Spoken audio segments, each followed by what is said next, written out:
Kaisar Pedang yang Mengejutkan. Bab 5046, Neraka yang Mengerikan.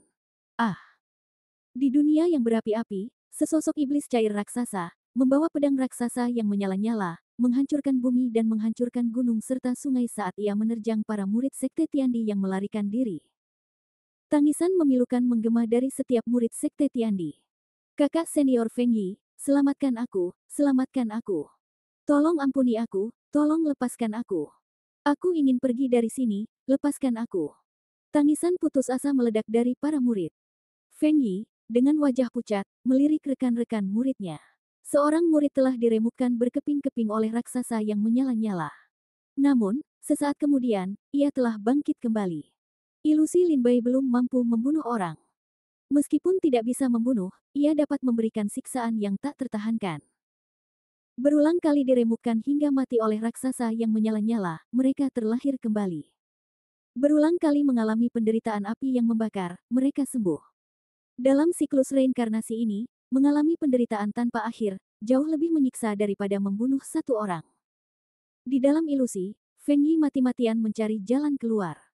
Namun, apapun yang ia kerahkan, tak satu pun metode yang ia kerahkan mampu menghancurkan ilusi yang diciptakan Lin Bai. Tepat saat itu, di atas dunia yang berapi-api ini, sesosok perlahan muncul di hadapan kerumunan. Pesulap telah tiba. Feng Yi mendongak dan melihat Lin Bai. Duduk bersila di udara, ia menyaksikan kerumunan berlarian panik saat raksasa api mengejar mereka di bawah. Ia dengan dingin bertanya, apakah kalian membunuh murid-murid Sekte Tiansui di hutan yang jauh? Suara Lin Bai menggema di dunia kematian ini, bagaikan suara surgawi, yang didengar semua orang. Kakak senior Feng Yi membunuh mereka. Feng Yi membunuh mereka. Kukatakan padamu, kami semua berkata padamu, biarkan kami pergi, beri kami kesempatan untuk hidup. Kecuali Feng Yi, murid-murid Sekte Tiandi lainnya meratap memohon belas kasihan. Wajah Feng Yi menggelap, dan ia mencibir, dia murid Sekte Tiansui, musuh bebuyutan Sekte Tiandi kita. Dasar bodoh, apa kalian pikir dia akan melepaskan kalian jika kalian mengatakan yang sebenarnya? Kata-kata Feng Yi langsung menghancurkan harapan yang baru saja menyala di hati para murid Sekte Tiandi. Feng Yi benar, Sekte Tiansui dan Sekte Tiandi adalah musuh bebuyutan, dan sekarang, setelah bertemu, kebencian mereka semakin menjadi-jadi. Feng Yi tidak percaya bahwa beberapa permohonan belas kasihan akan membujuk Lin Bai untuk mengalah dan melepaskan mereka. Kau benar, aku tidak akan melepaskanmu. Tapi aku bisa mempercepat kematianmu. Lin Bai melirik Feng Yi, lalu, dengan pikiran, menerbangkan pedangnya keluar dari tubuhnya, menebas murid-murid Sekte Tiandi yang tersisa kecuali Feng Yi. Ah! Feng Yi hanya mendengar teriakan di sekitarnya, lalu menyadari rekan-rekan muridnya menghilang satu persatu dalam waktu yang berapi-api. Hilangnya mereka dalam waktu yang berapi-api hanya bisa berarti dua hal. Pertama, Lin Bai telah melepaskan mereka. Yang kedua adalah mereka telah dibunuh oleh Lin Bai, jiwa mereka telah musnah. Tanpa kehidupan, ilusi tak lagi mampu mengendalikan mereka. Kini, setelah mengetahui kematian mereka yang akan segera terjadi, Feng Yi merasa tak takut lagi. Ia menenangkan diri, menatap Lin Bai dengan tenang, dan berkata, wilayah Chu sangat luas, dan ada banyak sekte yang mempraktikkan ilusi. Tapi setahu saya, sepertinya tidak ada cabang di dalam Sekte Tiansui yang mempraktikkan ilusi, dan ilusi yang kau praktikkan sepertinya memiliki sejarah panjang. Kau dari sekte mana? Kau bukan murid Sekte Tiansui, kan? Lin Bai tidak menjawab, melainkan tersenyum dan berkata, karena kau memiliki hasrat yang kuat akan pengetahuan, mari kita masing-masing mengajukan beberapa pertanyaan, dan pihak lain harus menjawab dengan jujur, oke? Feng Yi merenung sejenak, lalu mengangguk pelan. Baiklah, jawab pertanyaanku dulu. Lin Bai menjawab, aku memang murid Sekte Tiansui, dan aku memang pernah berlatih teknik pupil mata dewa. Jawaban selesai. Giliranmu menjawab pertanyaanku. Gumam Feng Yi dengan kesal. Jawaban Lin Bai jelas mengelak. Feng Yi tahu Lin Bai telah mendengar pertanyaan yang mendasarinya, ia ingin tahu asal-usul teknik pupil mata dewa miliknya. Lin Bai bertanya, apa rencana masa depan Sekte Tiandi untuk Sekte Tiansui? Feng Yi terdiam, lalu menjawab, di permukaan, mereka mencoba mendamaikan dan menstabilkan kemakmuran 5 keluarga dan 7 Sekte Chu. Secara diam-diam, mereka berencana menghancurkan Sekte Tiansui. Wajah Lin Bai menjadi muram, dan ia terkekeh getir. Apakah ini seperti memberi seseorang kesempatan untuk mencobai dirinya sendiri? Lin Bai menghindari pertanyaan Feng Yi, dan Feng Yi melakukan hal yang sama. Lin Bai tersenyum dan berkata, itu pasti membosankan. Feng Yi berkata, ya, itu sangat membosankan. Lin Bai tertegun sejenak dan berkata, kamu bisa mengajukan pertanyaan berikutnya. Feng Yi merenung sejenak dan berkata, siapa yang mengajarimu seni ilusi? Lin Bai menjawab dengan tenang. Mustahil.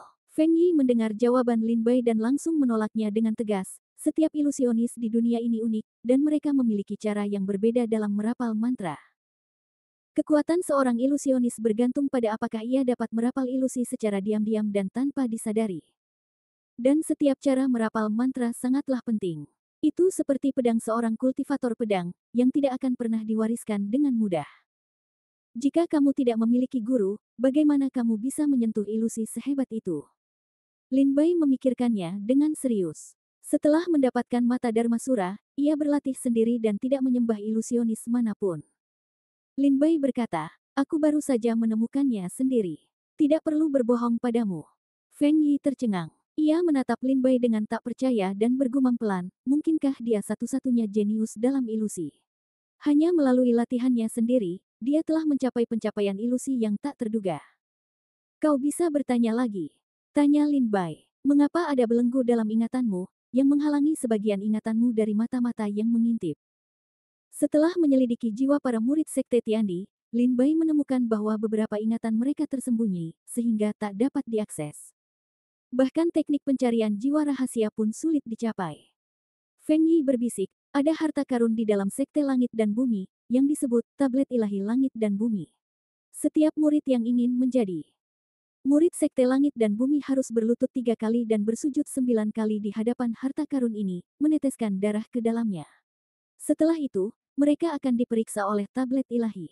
Pemilik Tablet Ilahi Langit dan Bumi adalah penerus kepala sekolah Sekte Langit dan Bumi.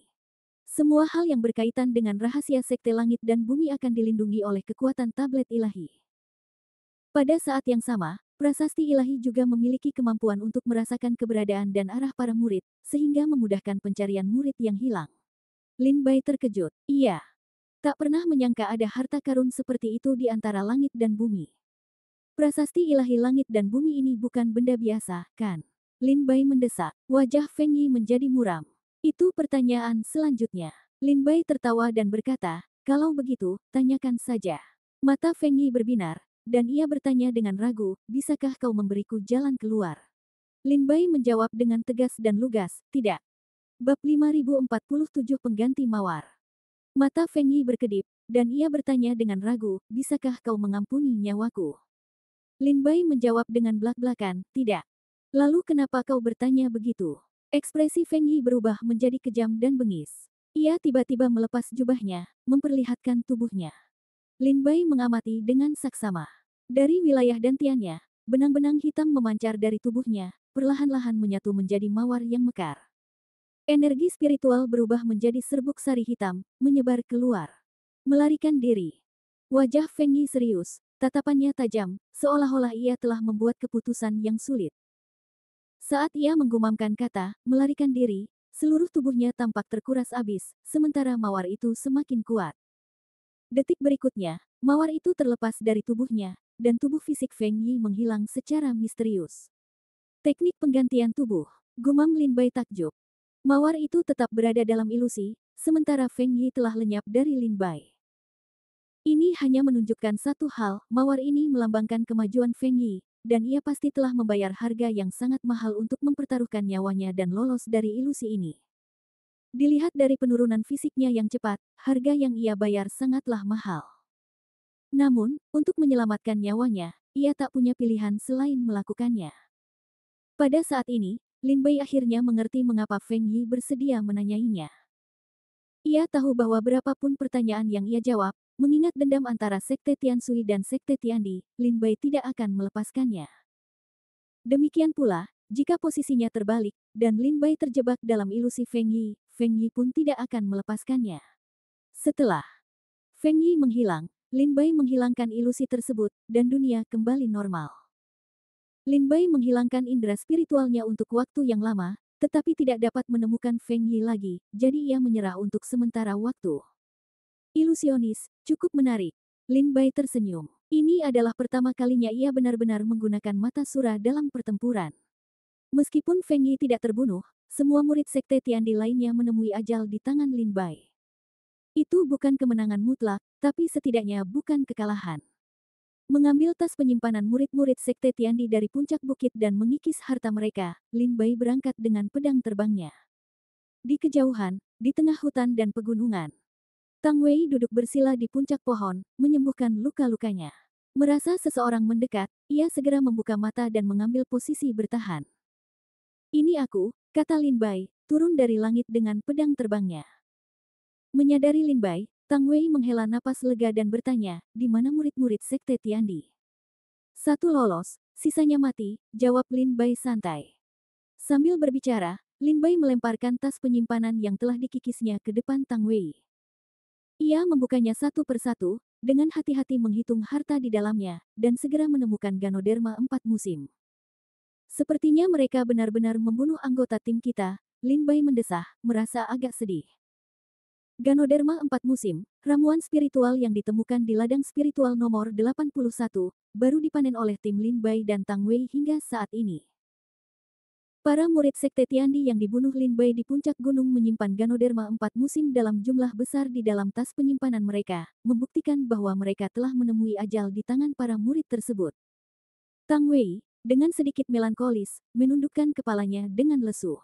Bagaimana lukamu? Alam rahasia kuno sangat berbahaya. Jika kau membawa luka ini, itu akan sangat merugikan operasi kami. Lin Bai melirik Tang Wei, memperhatikan kulitnya yang pucat dan napasnya yang lemah, jelas menunjukkan bahwa lukanya belum sembuh. Lukaku terlalu parah. Bahkan dengan ramuan terbaik sekalipun, pemulihannya akan memakan waktu 3 atau 4 hari. Tang Wei menjelaskan situasinya saat ini secara singkat. Mengerikan, Lin Bai terkekeh getir. Sekte Tiansui mengirim 9 tim ke alam rahasia kuno. Alam rahasia kuno dibuka selama 7 hari, dan hari ini baru hari pertama. Hanya dalam setengah hari, tim ke-9 yang dipimpin Tang Wei musnah, hanya menyisakan Lin Bai dan Tang Wei. Tang Wei juga terluka parah, membuatnya setengah lumpuh di alam rahasia kuno. Kau bisa pergi sendiri, jangan khawatirkan aku. Lukaku belum sembuh, dan membawaku ikut akan merepotkan. Tang Wei berpikir dengan tenang dan berkata perlahan, aku akan mencari tempat bersembunyi di sini sampai akhir alam rahasia kuno, lalu kita bisa pergi begitu saja. Bagaimana dengan misi yang diberikan sekte? Tidak ada lagi pengumpulan herba. Tanya Lin Bai bingung. Mengingat kondisi kita saat ini, kita beruntung masih hidup. Untuk apa repot-repot mengumpulkan herba? Tang Wei terkekeh meremehkan diri sendiri. Lin Bai berpikir sejenak dan berkata, aku akan mencarikanmu tempat untuk memulihkan diri, lalu aku akan pergi bekerja. Setelah 3 atau 5 hari, setelah lukamu sembuh, aku akan bergabung kembali dengan tim. Jika masih ada waktu, kita bisa pergi mengumpulkan herbal bersama. Kau akan membunuh Li Yuanzong. Tang Wei langsung menebak niat Lin Bai ketika ia menyarankan untuk meninggalkan tim untuk sementara. Orang ini telah berulang kali memprovokasiku, dan dia berpikiran sempit, picik, dan pendendam. Bahkan jika aku tidak membunuhnya sekarang, dia akan menemukan cara untuk menyingkirkanku. Lin Bai tersenyum dan berkata, karena seseorang akan mati cepat atau lambat, mengapa aku tidak bisa melakukannya sekarang? Tang Wei tertegun. Ia teringat kepribadian Li Yuanzong. Memang seperti yang digambarkan Lin Bai, picik, arogan, dan pendendam. Bahkan jika Lin Bai tidak menghadapinya, ia akan menghadapi Lin Bai. Li Yuanzong dilindungi oleh Mu Huaqing. Jangan remehkan Mu Huaqing. Kultivasinya sungguh luar biasa. Di dalam sekte Tiansui, pasti tak lebih dari 10 pendekar Dao Shen di bawah ranah Tai Dao Guo yang bisa melampauinya. Tang Wei mengingatkan Lin Bai. Tidak masalah, biarkan aku menemuinya. Lin Bai menemukan sebuah ngarai kecil untuk Tang Wei beristirahat sebelum menaiki pedang terbangnya dan melesat pergi. Saat Lin Bai menunggangi pedang terbangnya untuk menemukan Li Yuanzong, pasukan pertama sekte Tiansui, yang dipimpin oleh Li Yuanzong, juga terlibat dalam konfrontasi langsung dengan sekte Tiandi. Kebetulan, lawan mereka tak lain adalah pasukan pertama Yu Lianqin. Pasukan pertama sekte Tiansui, yang terdiri dari Li Yuanzong, Pan Hun, Zhao En, Mu Huaqing, dan lainnya, tak diragukan lagi merupakan kekuatan terkuat dalam ekspedisi ini. Mereka hampir semuanya adalah murid Daosen dari Sekte Tianshui, elit dari elit, yang terkuat dari yang kuat. Pasukan pertama Yuliankin adalah yang paling bergengsi di antara para elit. Tak berlebihan jika dikatakan bahwa tim Yuliankin adalah kekuatan terkuat di antara Sekte Tiandi dalam perjalanan ke alam rahasia kuno ini. Para pengikut Sekte Tianshui yang menyerang Lin Bai dan Tang Wei di lapangan spiritual nomor 81, dan mereka yang menghadapi Lin Bai di pegunungan dan hutan, hanyalah yang berada di peringkat terbawah dan sama sekali tidak kuat. Gemuruh, langit dan bumi bergejolak. Kedua tim bertemu dan langsung beradu pedang. Setelah pertempuran sengit, Yuliankin menjauhkan diri dari Mu Huaqing dan berkata dengan dingin, "Siapa kau? Mengapa aku belum pernah mendengar tentangmu di Sekte Tianshui?" Bab 5048, Pembentukan Sungai Panjang. Yuliankin, seorang murid Tianmen di Sekte Tiandi dan tokoh berpengaruh di Tianbang peringkat surgawi, berharap dapat menghancurkan tim Li Yuanzong sepenuhnya setelah pertemuan mereka. Namun, ia secara tak terduga menemukan ahli lain di tim Li Yuanzong, juga di tingkat Dewa Dao, yang bahkan mampu melawannya. Seorang pengembara-pengembara, seorang individu tanpa nama, kata Mu Huaqing dengan tenang. Dengan kemampuanmu, aneh rasanya kau puas menjadi pengembara. Sungguh sia-sia bakatmu untuk tetap tinggal di Sekte Tianshui. Mengapa kau tidak ikut denganku ke Sekte Tiandi? Dengan kemampuanmu, aku jamin kau akan bisa masuk ke Sekte Tianmen, kata Yuliankin sambil tersenyum. Haha, lupakan saja. Aku akan tetap di Sekte Tianshui. Aku tidak akan pindah, Mu Huaqing menolak dengan sopan. Lagi pula, Mu Huaqing hidup ribuan tahun yang lalu, jadi wajar saja jika Yuliankin tidak mengenalinya. Seandainya ia tahu Mu Huaqing pernah menjadi tokoh berpengaruh di peringkat Dewa Tianshui Dao, bahkan menduduki puncaknya, ia mungkin tak akan mengundangnya ke Sekte Tiandi. Lagi pula, hampir setiap pendekar yang berhasil masuk 10 besar daftar Dewa Tianshui Dao mendapatkan dukungan dari para petinggi Sekte Tianshui. Mereka memiliki koneksi di dalam sekte maupun di Haizu, dan sangat loyal kepada sekte, sehingga kecil kemungkinannya untuk memberontak. Tentu saja, Lin Bai mungkin pengecualian. Jika Lin Bai merasa tidak nyaman di dalam Sekte Tianshui, ia pasti akan pergi. Yuliankin menatap medan perang di sekitarnya. Tim terkunci dalam pertempuran sengit, kebuntuan yang menyulitkan untuk menentukan hasilnya. Ia juga teralihkan oleh Mu Huaqing, tak sempat menyelamatkan anggota lainnya. Kita akan bertemu lagi di pegunungan dan sungai, kata Yuliankin kepada Mu Huaqing sambil tersenyum. Ia kemudian segera mengirim pesan, memerintahkan para pengikut Sekte Tiandi untuk mundur. Mu Huaqing bingung, mengapa pertempuran itu berhenti begitu saja. Melihat para murid Sekte Tiandi mundur, Li Yuanzong dan yang lainnya juga berhenti. Saudara Li Yuanzong, kenapa mereka kabur? Tanya Lilu, sedikit terkejut. Sekelompok pengecut yang tahu mereka bukan tandingan kita. Kalau mereka tidak kabur, apa mereka hanya menunggu mati? Li Yuanzong terkekeh puas. Ia mengira Yuliankin dan yang lainnya sudah menyerah, dan ia sangat senang. Kalau begitu, haruskah kita mengejar? Tanya Pan Hun. Mata Li Yuanzong berbinar, dan ia berkata, kenapa mengejar? Ini kesempatan emas. Kita akan menggunakan alasan memburu para murid Sekte Tiandi untuk mengecoh saudara senior ketiga, lalu mencari Lin Bai. Lin Bai terluka parah. Ini kesempatan terbaik kita untuk membunuhnya. Kita tidak boleh melewatkannya.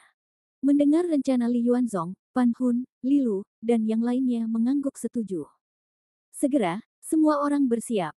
Para murid Sekte Tiandi, jangan lari. Bunuh mereka. Balas dendam para murid Sekte Tianshui kita yang gugur di alam rahasia kuno yang sunyi. Mendengar auman Li Yuanzong, Pan Hun, Lilu, dan yang lainnya menyerbu dengan pedang terhunus, langsung menuju tempat para murid Sekte Tiandi melarikan diri. Kecepatan mereka begitu cepat sehingga mereka lenyap dari pandangan Mu Huaqing dalam sekejap mata. Mu Huaqing, yang masih bertanya-tanya mengapa para murid Sekte Tiandi tiba-tiba mundur, melihat Li Yuanzong dan anak buahnya mengejarnya dan buru-buru berseru, adik muda Li Yuanzong, cepatlah kembali. Jangan mengejar musuh yang putus asa.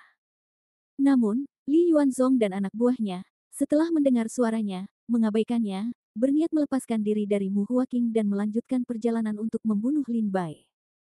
Melihat Li Yuanzong belum kembali, Mu Huaqing bergegas maju, tetapi ia sudah kehilangan jejak mereka. Lin Bai berlari melintasi alam rahasia kuno, mencari Li Yuanzong dan anak buahnya. Setelah mencari sekian lama, ia tidak menemukan apapun. Lin Bai mengerutkan kening, mengeluarkan token transmisi suara dari tas penyimpanannya, dan bertanya, "Gagak, di mana kau?" Alam rahasia kuno tidak besar, tetapi juga tidak kecil, jadi kebetulan berada dalam jangkauan token transmisi suara. Hei, Lin Bai, kau benar-benar pintar. Aku baru saja menemukan harta karun, dan kau sudah menghubungiku. Dari ujung token yang lain, terdengar suara gembira seekor gagak. Harta karun. Harta karun apa? Tanya Lin Bai, mengerutkan kening. Gagak itu menjawab, jauh di dalam alam rahasia kuno ini, aku benar-benar menemukan alam tersembunyi. Aku sedang mencoba menemukan cara untuk memasuki tingkat kedua. Oh tidak, seseorang datang. Tanya Lin Bai, di mana kau? Aku akan membantumu. Tidak perlu bantuanmu, aku bisa mengurusnya sendiri. Setelah itu, gagak itu memutus transmisi suara. Lin Bai berkata tanpa berkata-kata, gagak ini sangat rakus, dan dia suka memakan semua makanannya sendiri. Karena tidak dapat menemukan Li Yuanzong, Lin Bai berniat membantu gagak itu, tetapi burung bodoh itu dengan tegas menolak. Harta karun. Apapun yang disebut harta karun oleh gagak pastilah sesuatu yang luar biasa. Tidak, aku harus pergi dan melihatnya. Alam rahasia kuno dibuka selama 7 hari, jadi menemukan Li Yuanzong tidak akan menjadi masalah. Lin Bai segera mengeluarkan kompas dari tas penyimpanannya. Setelah mengisinya dengan energi spiritual, setitik cahaya muncul di kompas, mengungkapkan lokasi gagak itu. Kompas penentuan posisi ini, yang dibeli Lin Bai dari perbendaharaan Sekte Tianshui, telah terpatri aura gagak. Lin Bai mengingat hal ini untuk terus melacak arah gagak, mencegahnya melakukan pencurian harta karun yang tak masuk akal dari ibu kota Chu. Tak lama kemudian, Lin Bai menemukan lokasinya, dan dengan kilatan pedang terbangnya, ia melesat maju. Sesaat kemudian, Lin Bai mendarat di tepi sungai yang panjang dan mengalir di dalam alam rahasia kuno. Sungai ini, selebar laut dan sepanjang tak berujung, mengalir melalui alam rahasia kuno selamanya, tak pernah berhenti. Airnya bergolak, dipenuhi kekuatan murni. Jika seorang pejuang fana melihat sungai ini, mereka pasti akan berseru takjub bahwa itu adalah keajaiban, sungai suci, karena airnya dipenuhi energi spiritual yang dahsyat. Namun bagi seorang pejuang tingkat Tao seperti Lin Bai, energi spiritual di dalam sungai itu sangat kecil. Jika ia mencoba berkultivasi dengan air ini, ia kemungkinan harus menguras seluruh sungai hingga kering sebelum membuat sedikit pun penurunan dalam kultivasinya. Gagak ini benar-benar ada di sungai. Lin Bai memeriksa kompasnya, memastikan lokasi gagak di area ini. Segera, ia melesat dengan pedangnya dan terjun ke sungai, dengan cepat tenggelam ke dasar. Tidak seperti air laut, air di sini keruh, membuat jarak pandang sangat rendah. Tidak diketahui kotoran apa yang ada di dalam air, bahkan Lin Bai, dengan menggunakan mata asuranya, tidak dapat melihat apapun di luar 100 meter. Mendarat di dasar sungai, Lin Bai perlahan bergerak maju beberapa langkah sebelum menemukan sepetak batu besar yang tersebar di dasarnya. Batu-batu ini berukuran panjang sekitar 30 meter dan lebar 3 meter. Rune kuno terukir di setiap batu. Pada saat itu, rune-rune ini bersinar redup di tengah dasar laut yang keruh dan tanpa cahaya. Jelas, rune-rune itu baru saja diganggu. Apakah ini lingkaran sihir? Bukan, sepertinya lingkaran teleportasi. Lin Bai mengerutkan kening, bergerak maju mundur di antara batu-batu, mencoba memahami asal lingkaran sihir tersebut. Bab 5049 Pohon Dunia. Lin Bai menjelajahi bebatuan di dasar sungai untuk waktu yang lama. Jika ini adalah susunan sihir, Lin Bai dapat dengan mudah menghancurkannya dengan teknik Dao menelan langit.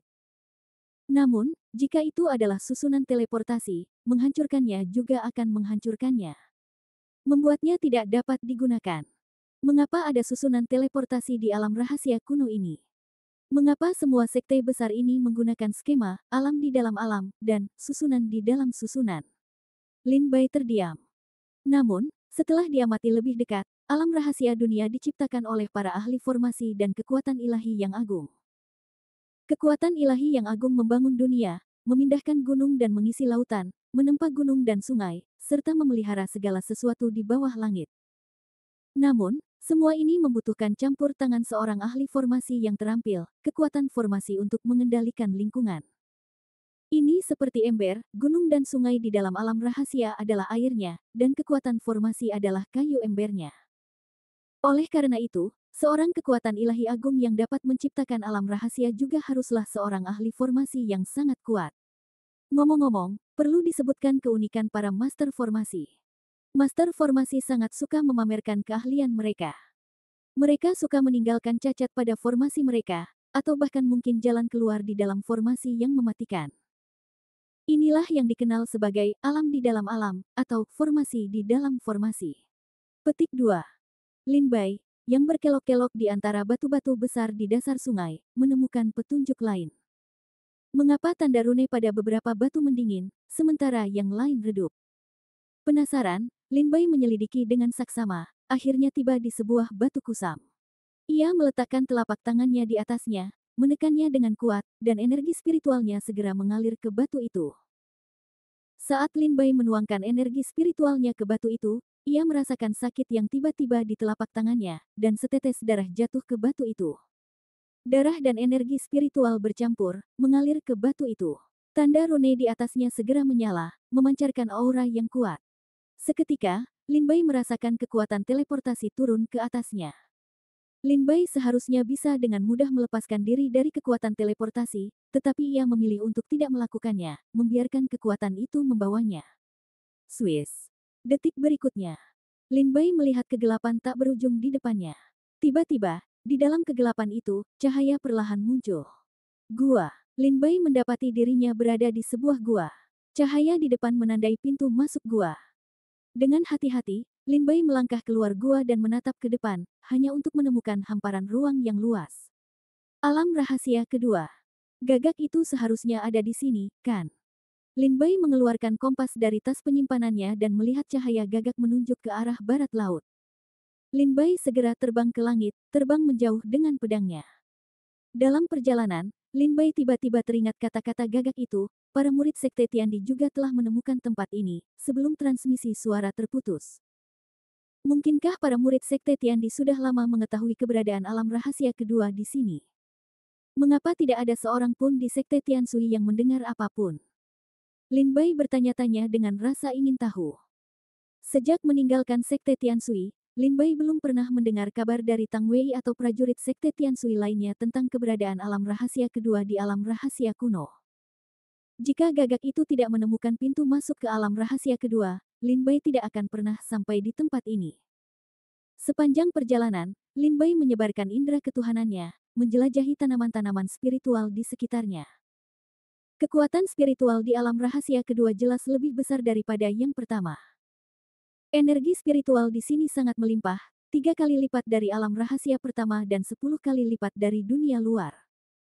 Terlebih lagi, tanah di sini luar biasa istimewa, memungkinkan pepohonan yang ditanam di pegunungan tumbuh subur. Setiap pohon cemara menjulang setinggi 1000 kaki. Pernahkah Anda melihat pohon setinggi 1000 kaki? Ketinggian 3000 meter sungguh membuat Lin Bai takjub. Terbang di antara hamparan pepohonan yang luas ini, Lin Bai merasa seperti seekor gagak kecil, melompat-lompat di antara cabang-cabang pohon. Apakah tidak ada obat spiritual di alam rahasia kedua ini? Lin Bai terbang tinggi untuk waktu yang lama, menyebarkan indera ilahinya untuk mencari, tetapi tidak menemukan jejak apapun. Belum lagi obat spiritual, bahkan tidak ada satupun ramuan yang dapat digunakan untuk tujuan pengobatan. Tidak ada obat spiritual. Lalu, bukankah alam rahasia kedua ini, dengan energi spiritualnya yang kaya, akan terbuang sia-sia? Apakah Sekte Desolate kuno mengerahkan begitu banyak upaya untuk menciptakan alam rahasia kedua yang begitu megah hanya untuk pamer? Lin Bai tidak berpikir demikian. Tempat ini kaya akan energi spiritual, dengan tanah subur yang luas, sempurna untuk menanam obat-obatan spiritual. Sekte Desolate kuno tidak akan pernah membiarkan tanah yang begitu berharga ini terbengkalai. Tempat ini pasti menyimpan rahasia yang tak terbantahkan. Setelah terbang beberapa saat, Lin Bai mengeluarkan kompasnya dan melihat bahwa ia semakin dekat dengan lokasi gagak itu. Namun, sebelum ia dapat menemukan gagak itu, tanpa disadari ia telah tiba di tanah kesetiaan di alam rahasia kedua. Ia tiba-tiba berhenti dan melirik ke kanan. Ia melihat sesuatu yang mengejutkannya, ekspresinya berubah drastis. Apa itu? Di sebelah kanannya, sekitar 10.000 mil jauhnya, berdiri sebuah pohon yang menjulang tinggi. Pohon besar ini luar biasa lebat, dengan cabang dan daun yang rimbun. Cahaya hijau menyelimutinya, memancarkan vitalitas yang semarak. Jika pohon-pohon di alam rahasia kedua setidaknya setinggi 1000 kaki. Pohon ini menjulang setidaknya 100.000 kaki. Semua pohon di alam rahasia kedua tampak kerdil dan tak berarti di hadapannya. Kanopinya yang besar membentang, hampir menutupi seluruh langit. Batangnya begitu besar sehingga Lin Bai merasa seperti seekor semut yang berdiri di depannya. Itu pohon dunia. Aku tidak pernah menyangka ada harta karun seperti itu di dunia ini. Konon, pohon dunia menyimpan ciptaan yang tak terbatas. Hahaha, aku akan menjadi makhluk terkuat di dunia. Saat itu, seorang murid dari Sekte Langit dan Bumi muncul di kejauhan. Melihat pohon itu, ia tertawa terbahak-bahak. Murid ini jelas tidak menyadari kehadiran Lin Bai, jadi Lin Bai bergerak dan dengan cerdik bersembunyi di hutan, menghindari deteksi. Pohon dunia. Pengetahuan Lin Bai terbatas pada awalnya, dan ia belum pernah mendengar tentang harta karun ini. Namun, dilihat dari reaksi murid itu, jelaslah bahwa pohon ini adalah harta karun langka. Aku telah mencari di seluruh alam rahasia kedua dan tidak menemukan ramuan spiritual. Ternyata alam rahasia kedua inilah tempat Sekte Desolate kuno membudidayakan pohon dunia. Hahaha, syukurlah Sekte Desolate kuno hancur. Jika mereka menunggu sampai pohon dunia tumbuh hingga titik ini, mereka pasti sudah menjadi salah satu sekte terkuat di alam iblis. Tapi ini bahkan lebih baik. Ini tawaran yang menguntungkan bagiku. Murid Sekte Tiandi itu menarik kegirangan. Detik berikutnya, ia bergegas menuju pohon dunia dengan kecepatan penuh. Lin Bai terkejut, mengetahui bahwa pohon besar ini adalah harta karun, ia tentu saja tergoda. Melihat murid Sekte Tiandi menuju pohon dunia, Lin Bai mempertimbangkan untuk membunuhnya dan mengambil pohon dunia itu untuk dirinya sendiri. Bab 5050 Pohon Kehancuran. Bersembunyi di balik bayangan, Lin Bai mendengar bahwa pohon besar ini adalah harta karun langka. Melihat murid Sekte Tiandi mendekat, jantung Lin Bai berdebar kencang. Ia bertanya-tanya apakah ia harus membunuhnya dan mengambil rahasia pohon dunia untuk dirinya sendiri. Namun, Lin Bai segera menekan pikiran itu dan memperhatikan murid Sekte Tiandi itu maju. Akhirnya, ia mencapai puncak pohon dunia. Dengan ekspresi gembira dan tawa liar, ia duduk bersila di atas daun dan mulai berlatih sihir. Tak lama kemudian, aura terobosan yang akan datang terpancar darinya. Apakah dia akan menembus alam buah Tai Dao secepat ini? Lin Bai, yang merasakan aura buah Tai Dao dari murid Sekte Tiandi, agak terkejut. Meskipun murid Sekte Tiandi telah mencapai puncak alam Dewa Dao, akan membutuhkan lebih dari 1 atau 2 hari baginya untuk mencapai alam buah Tai Dao. Jika menembus alam buah Tai Dao semudah itu, bukankah itu berarti para ahli buah Tai Dao ada di mana-mana di dunia? Namun kini, ia baru saja duduk bersila untuk berkultivasi, dan dalam waktu kurang dari 1/4 jam, ia sudah hampir menembus alam puncak Dewa Dao menuju alam buah Tai Dao.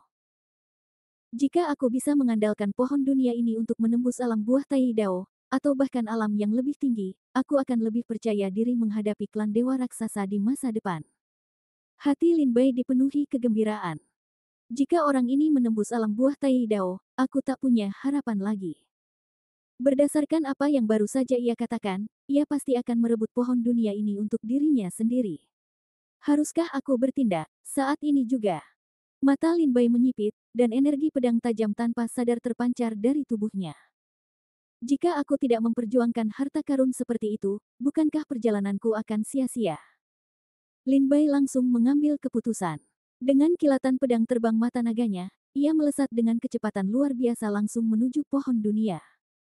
Lin Bai harus membunuh murid Sekte Tiandi sebelum ia menerobos ke alam buah Dao Tai.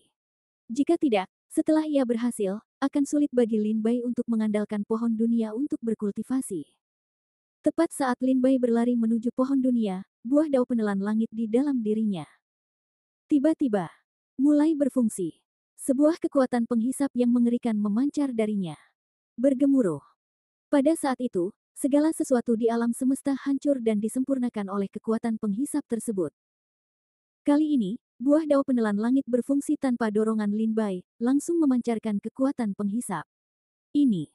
Terkejut oleh reaksi tiba-tiba buah Dao penelan langit, Lin Bai buru-buru berhenti. Saat kekuatan penghisap memancar, segala sesuatu di alam rahasia kedua langsung hancur menjadi abu. Kemudian, Lin Bai melihat sebatang pohon anggur yang dipenuhi taring dan duri tajam mencambuk ke arahnya. Namun, saat pohon anggur itu mendarat 3 meter di atas kepala Lin Bai, pohon itu hancur oleh kekuatan penghisap. Kapan pohon anggur ini muncul? Ekspresi Lin Bai berubah, dan ia segera waspada. Jika kekuatan penghancur itu tidak menghancurkan sulur itu tepat waktu, Lin Bai pasti sudah musnah. Seketika, di bawah tekanan dahsyat kekuatan penghancur itu, dunia di alam rahasia kedua mulai berubah. Dunia yang tadinya subur dan semarak perlahan memudar, menampakkan warna merah tua. Rerumputan di tanah lenyap, menampakkan tanah hitam hangus. Pepohonan di tanah lenyap, menampakkan pegunungan rendah yang tandus dan mengerikan. Pohon dunia yang menjulang dari langit cerah tak lagi memancarkan aura misterius dan abadi, malah, ia menjadi sangat menyeramkan. Pohon itu masih setinggi dulu. Tetapi tak lagi menyerupai pohon dunia. Pohon di hadapan Lin Bai kini menjulang setinggi 100.000 kaki, batangnya tebal. Kanopinya tak berdaun hijau, melainkan dipenuhi untaian mayat kering. Cabang-cabang pohon itu menjulur ke langit bagai lengan iblis dari neraka, menciptakan pemandangan yang sangat mencekam dan mengerikan. Sesosok wajah manusia, dengan mata terpejam, menempel di batang pohon yang tebal itu, sementara cabang-cabang di kanopi menyerupai rambutnya. Tanaman merambat merah tua, bertaring dan berduri tajam, menempel di dahan-dahan, menggeliat di sekelilingnya seolah hidup. Tanaman merambat merah tua ini telah berkumpul di sekitar Lin Bai. Jika buah penelan surga tidak aktif tepat waktu, Lin Bai pasti sudah jatuh ke dalam perangkap mereka. Apa yang terjadi? Lin Bai ketakutan, dan ia segera mulai mengendalikan kekuatan penghisapnya, menangkis tanaman merambat di sekitarnya.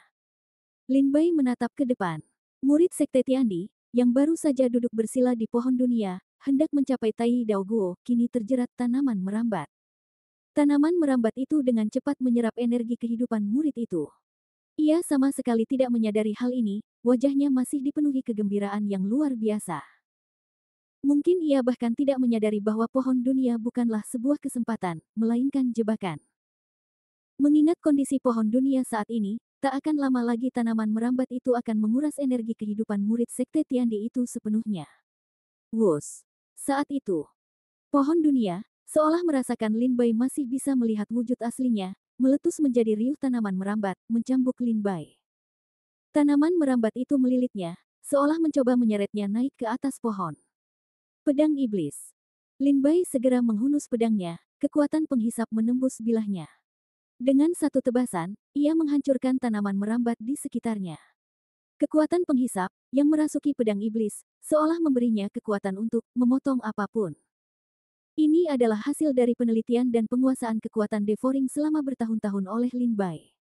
Ia kini dapat sepenuhnya memanfaatkan sebagian darinya, dan menempelkannya pada harta karun tertentu.